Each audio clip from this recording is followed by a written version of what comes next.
Hello, everybody, and thank you so much for watching another episode of our show.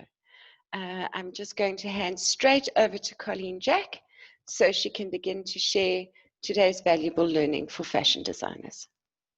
Okay, perfect. So we have been talking about costing, and we have been talking about how to decide whether a garment is viable to go into production. And today I'm going to talk about a little bit of how to get your first sample to actually have the look and feel that you want when you are yourself not sewing up the garment. And so I'm going to screen share with you to talk a little bit about what happens in a style breakdown sheet.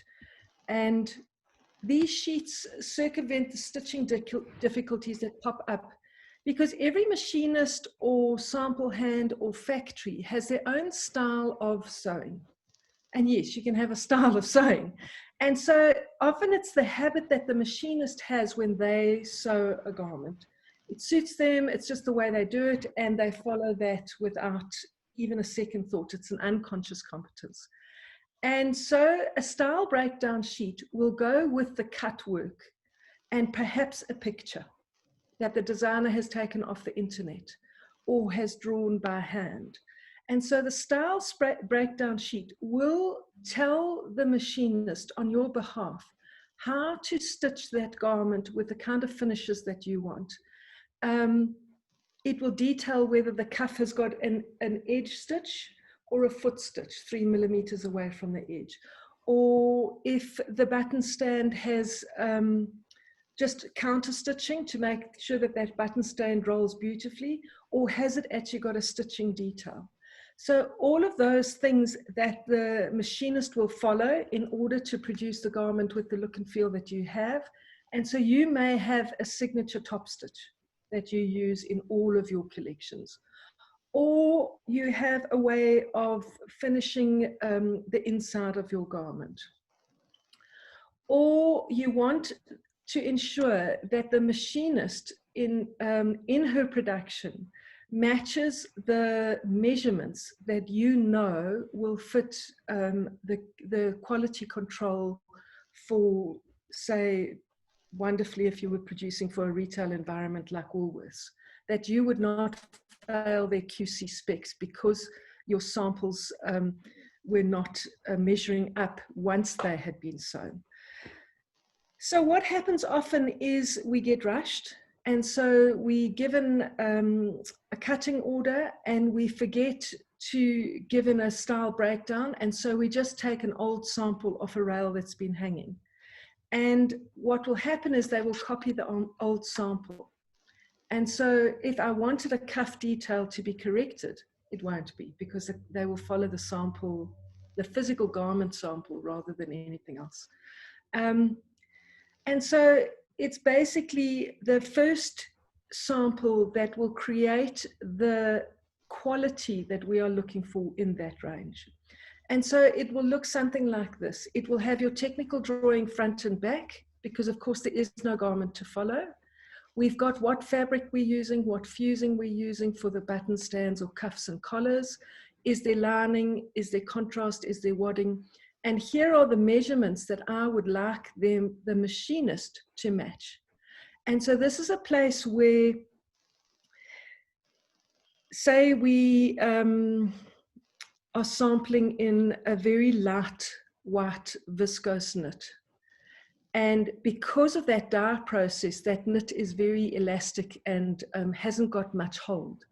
That the minute I cut that fabric and we now are crossing biases and grains on a knit, everything starts to drop out. And so I will then hear from the machinist that she's not able to meet my measurements.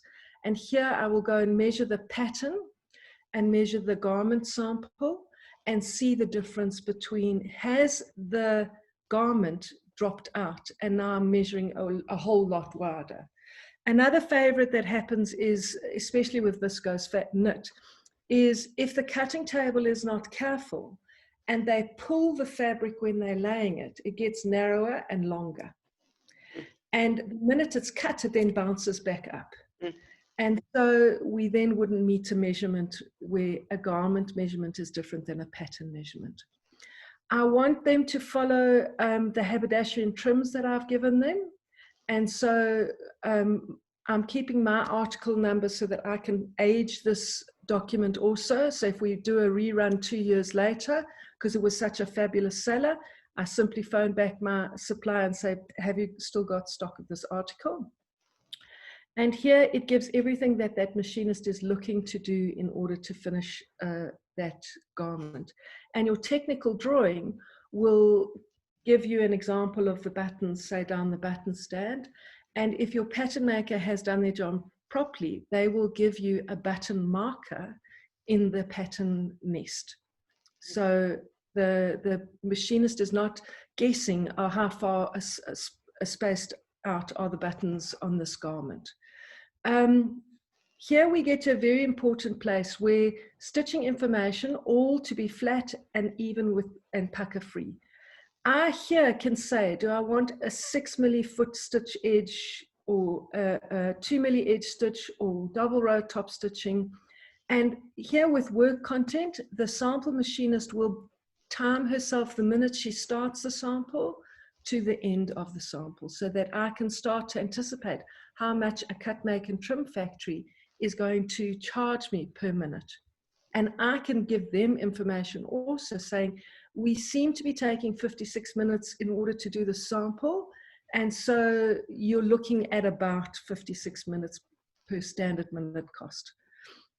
I can see what top stitching I want. I can see what hems I want. Is it blind hemmed? Is it top stitched down? What are we doing?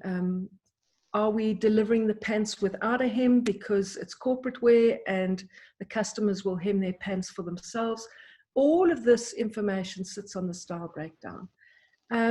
As always, I want checks to be blocked, and what that means is that when I wear the jacket, the stripes will match up on the sleeve, and when I turn side on, the stripes will match up on the side. And once you know what stripe blocking looks like, it'll drive you insane when something's up and down. Obviously with velvet, that the pile is all in one direction, so you don't get the shining. And that when you cut velvet, you are always stroking down, not up. And then, of course, stripes to be in one way. So I don't want to open the pants and see the stripes of the waistband going one way and the stripes on the legs going another way. And so when you are cutting stripes, they should chevron on the hips, they should chevron on the crutch, and they should chevron on the inside leg. As always, I've given a swatch so that the cutting table doesn't mistake my sample goods for somebody else's sample goods. They can feel it with their fingers. And as always, we want the sample machinist to have the autonomy and the sovereignty of being the specialist in this environment, to give us feedback on how the garment went together. Did the nips match? Were there issues with panels? Is the fabric behaving the way that it should? Any comments we want to come back. So Mel, would you have any questions on this? I think that you've been very, very clear, Colleen. This document seems to kind of cover anything that might happen. And thanks, Dolly. That's the point. This is what talks to you when you have left that delivery and walked away and gone on with running your business. Yes. And this empowers your cut, make and trim factory or your sample hand or your tailor to sew for you with your voice. Yes. So what happens if your sample machinist has taken a certain amount of time with a thing? Then you send the production run into the CMT factory and somehow they're taking much longer with it. Then we will have agreed on a price. Okay. Sometimes they will run it through and see how it goes on the line. But often they have got their own formulas. The way that I was taught was we measured running meters of sewing. And so I knew on a plane machine, because we know that the plane machinist is the person that's carrying the cost of all the costing, that at that speed I could sew so many garments in a minute or so many seam lengths in a minute. And so various CMT factories will have their own way of costing a garment. And, you know, you can sometimes say to them, what's your standard minute? And so I've come up with 56 minutes, and you're charging me R5 a minute. Okay, let's see if we can better it. Or, you know, we know that that sample machinist was absolutely extraordinary, and a production run doesn't run like that.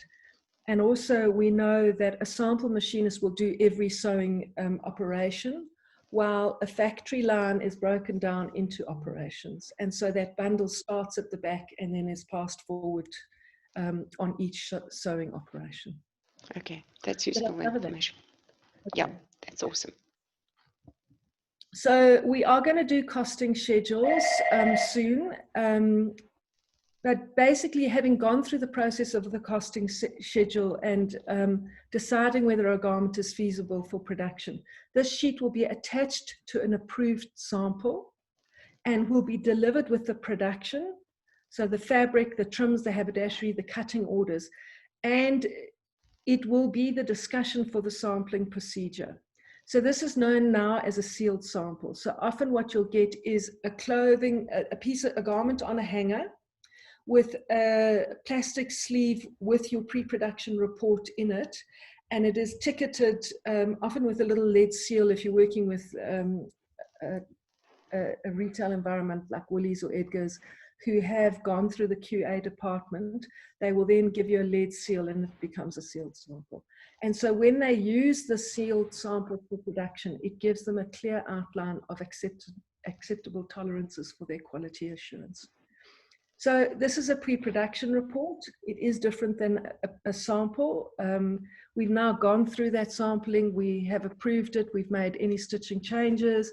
If we've had to cut down on some stitching details to meet a cost specification, we then have this report.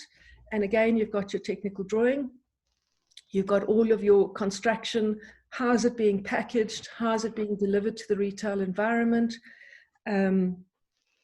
And then, of course, your measurements that the garment will measure your sample measurements. So whether you're cutting in a medium or a small or a 34 or a size 10. And so your factory, your CMT will have a quality control person who will then walk around with this sheet and measure end production in your sample style, and then across your size range. And so your bust, your waist, your first hip, your second hip, your cut elastic, your finished elastic, for all of the sizes. With things like cut elastic, you've got some junior staff person just cutting elastic all day to measurement. And why would you need a cut elastic and a finished elastic measurement? Well, sometimes elastic perishes. And so once it's been through, especially if it's like an elasticator, which is a patent machine with 4 needles that will give you that 4 rows of top stitching, has got a very heavy foot and underfeed dogs. So the teeth that pull that garment through that elasticator will sometimes stretch the elastic out and it won't recover. And so we want to know what the finished elastic measurement should be. And if the elastic is not recovering, we've got a problem and we would stop production, saying the elastic quality is shocking and it's probably going to perish. And so stop production, we need to rebuy the elastic. And as always, we've got general comments here. So am I clear on why we have a pre-production sample and what a sample stitching guide is? Absolutely, absolutely. Thank you. Now, Colleen, for people who are watching, if they want to get hold of these templates, are they able to contact you for them? Yes, sure, with pleasure. I have them in a Word document, and that just means you can tailor it to yourself. You're not sitting with trying to convert a PDF. And I've worked on these schedules for many, many years, and they are invaluable, absolutely invaluable. And also that you can use them to age and do your cost analysis. And I always say to designers, don't be embarrassed about having your bog standard styles year in and year out.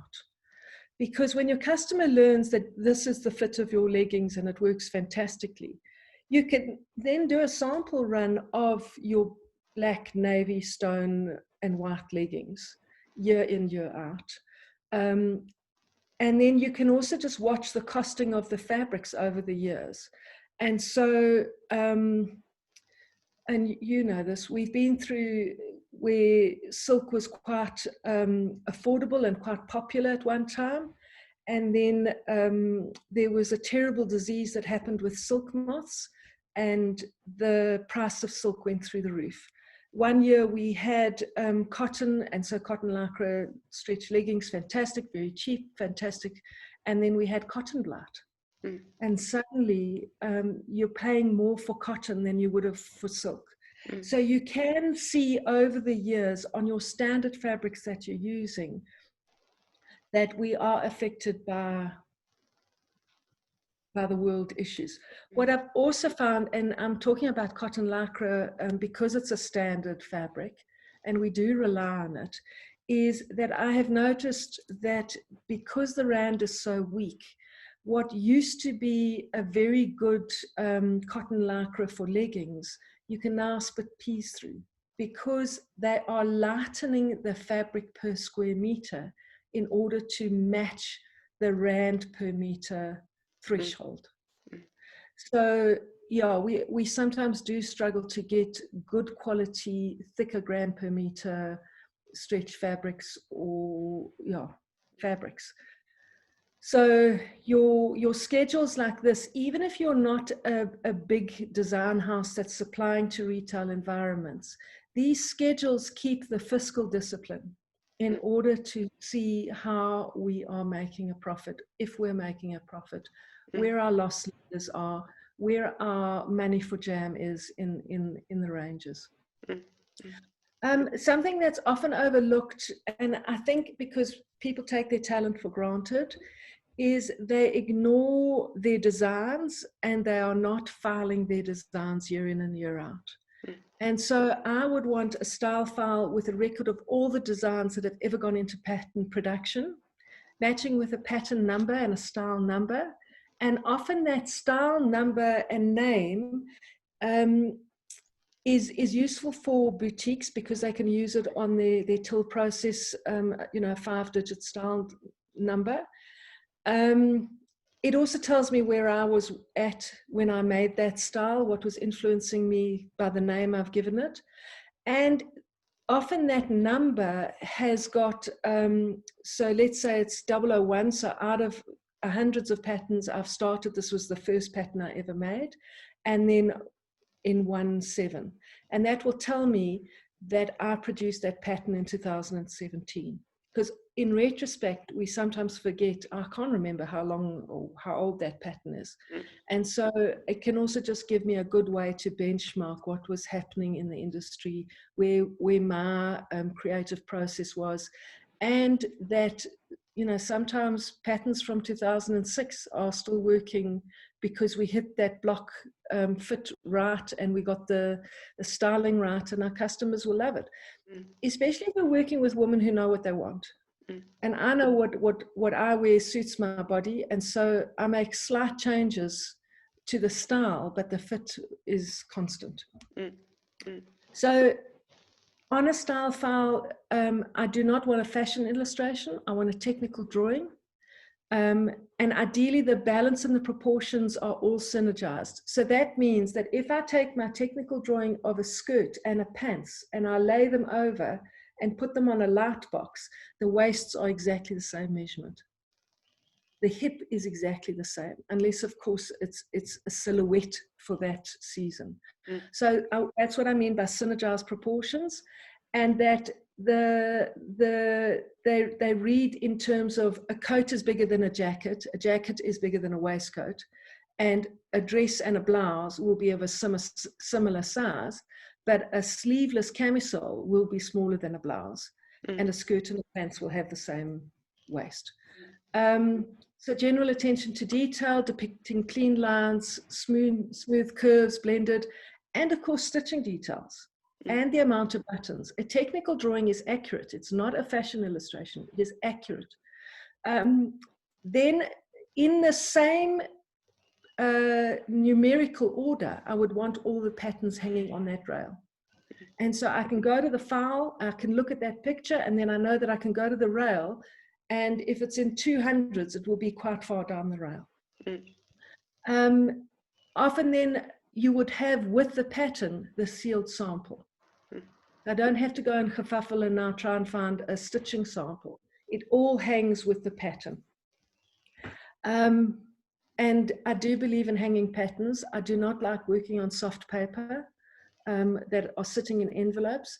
And I know that as somebody who would have to work with soft paper patterns, it would drive me insane to use it as a layup. It's hard to trace off quickly. It really just invest in hardboard paper. And in South Africa, I can give you where I get the hardboard paper from. And I use a 150-gram paper and 150 centimeters wide. Why? Because fabric comes in 150 centimeters. And so I can already start to see that if I fold the paper in half and I can't get the pattern across the half of the paper, I'm going to be wasting fabric. It's not going to fit across a lay.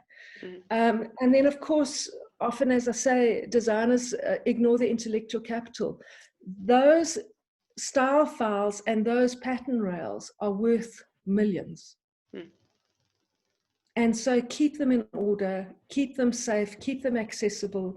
And if you are working on digitized patterns, I will still keep a hard copy. Somebody's computer crashes, they immigrate, all of my intellectual capital then sits in their computer and not on a rail where it's accessible. And then as the company diversifies into different labels or different stories, there would be an existing rail and existing style file for each of the separate writings for that label. And that's that for today. That is amazingly useful. Thank you so much, Colleen. Now, all these things that you're talking about in these videos that you're doing with me are components of your masterclasses, aren't they? Yes, they are. So what I found when I was business coaching young designers who were newly qualified or entrepreneurs who were interested in coming into fashion was that the material out there to support designers is hopelessly inadequate. And often colleges are not focused enough on the gritty bits of the business around costing. We're focusing far more about, producing fabulous fashion illustrations, where I say that's absolutely useless. You can Google fashion on the internet and come up with next year's seasons already made. There's nothing new in the world. You're not reinventing a mini skirt. I'm far more interested in around how to make the business viable. And so I created 7 masterclasses that specifically address these kind of questions. And they sit there in perpetuity for the good of young designers and entrepreneurs and experienced business people who are diversifying their entrepreneurships and going into business. Now, for those who are watching, I've attended one of Colleen's masterclasses, and I have to say that the intensity of information that she shared was absolutely mind-boggling. I know a lot of people, especially if they're on a tight budget, feel that they're learning enough from these videos that you're watching with us now. But I can really, really recommend that you sign up for Colleen's masterclasses, because the depth and breadth of information that she shares with you one-on-one is just incredible. Don't just skim for the free information. Attend one of her masterclasses, because you won't be sorry. It's well worth the investment in her personal time and her personal energy. And Colleen, if anybody would like to join your masterclasses, how can they contact you? They can drop me an email. So Colleen at Patternworks, patternworks.co.za. And as I said, we are looking at a learning management system. They are normally done face-to-face because I make the classes very practical. And I do a lot of demonstration. And when we're going to do how to audit a pattern, I think we do that next week. Let's do that adventure next week. I'm going to see what it looks like on video, because it'll be the first time that we're actually doing it interactively, remotely. So yes, we'll again be pioneering, Mel. And let's see how it reads, and let's see what people give us in terms of feedback on watching me manipulate a pattern in order to audit it. That masterclass that I attended when you did that process, my mind was completely blown. Yeah, and it's very different book learning and actually seeing you do it. So thank you for sharing that with our audience. That process is so cost effective, because to do a first sample or a second sample or a third sample is very, very heavily weighted. A factory will charge you a premium cost for a sample because they never recoup their money, really. You've got one machinist sewing one garment, one person cutting one garment. It takes as much time to lay up one garment as it would and cut. It doesn't take as much time. It takes very little time to lay up one garment, but it takes the same amount of time to cut out one garment as it would 100 garments. And so factories will charge you a premium for a sample. And so if you follow this simple auditing process that I will show our viewers, that will save you a fortune. And I always say, some time spent with me doing the intensive is cheaper than a roll of fabric. But what you'll save as a designer in the long run is far more than you would ever then if we cut a production that failed. I speak from experience in the 90s when I didn't have any of these tools at my disposal. My production was one disaster after another, and I actually stopped producing because it was starting to cost me more to run the business than what I was making. There were just... That doesn't even count the emotional cost. Oh my God. And the number of garments, I've still got floor mats that my poor mother used to sit with me crying, okay, because I'd be faced with an entire production run that was so disastrous that all we could do was cut the garments up and crochet them into rag rugs. And I'm still using those rag rugs in my house today, and I look back at that process of heartache. And in fact, I think that's why it's quite important to me right now, and why it's cathartic to me right now, to be putting together this series and knowing that we can save others out there some of this painful process. You know, and I'm going to call it the clothing industry. This has got nothing to do with fashion. We are in the business of manufacturing clothing. The clothing industry is very tough, and one has to be emotionally incredibly resilient. Even with the best structures in place, there's a lot that can go wrong. Dye processes vary from year to year. You know, you take your eye off the ball for 1 minute and somebody cuts the wrong pattern, or, you know, a lot of the things that we do, you cannot undo. And so this is about knowing that the clothing industry can make the advertising industry look like a little girl's tea party. This is a tough industry, and it will spit you out. And so often what happens is it's not the people that are emotionally resilient that survive. It's the broken people who have no other choice but to stay in the industry. And you do not want to get involved in a CMT full of broken people who have no choices. You want to go into a CMT where there's a happiness. Trust the energy. Often the machinists are mostly women, and you'll find the most incredible sisterhoods happening in functional factories. I know the first time I was ever in a factory over December, and this was before cell phones, I had to ask the factory manager if I could phone my mum. And I stood outside with the phone so that my mum could hear the ladies singing the praise songs for Christmas. Happy factories produce happy garments. And there is this incredible sisterhood that happens, or familyhood, let's call it family, that happens in factories where we know somebody's birthday is coming up and every single machinist will give a small donation towards buying one beautiful blanket for somebody for their birthday. It's those happy places of consideration that will produce happy garments that look and feel the way that you want your brand to look and feel. That's beautiful. Thank you so much, Colleen. Thank you for the useful information that you've shared with us today. We've had some great feedback about the series so far, and I'm pretty certain that this episode has added even more value. Sure, and I'm open to questions. So if people want to send requests to pinpoint specific pain points, send it, or requests for easy solutions. Please send those questions, and we will set up one interview just to address questions. So for everybody watching, on the 5th of August, we're going to do the Q&A session.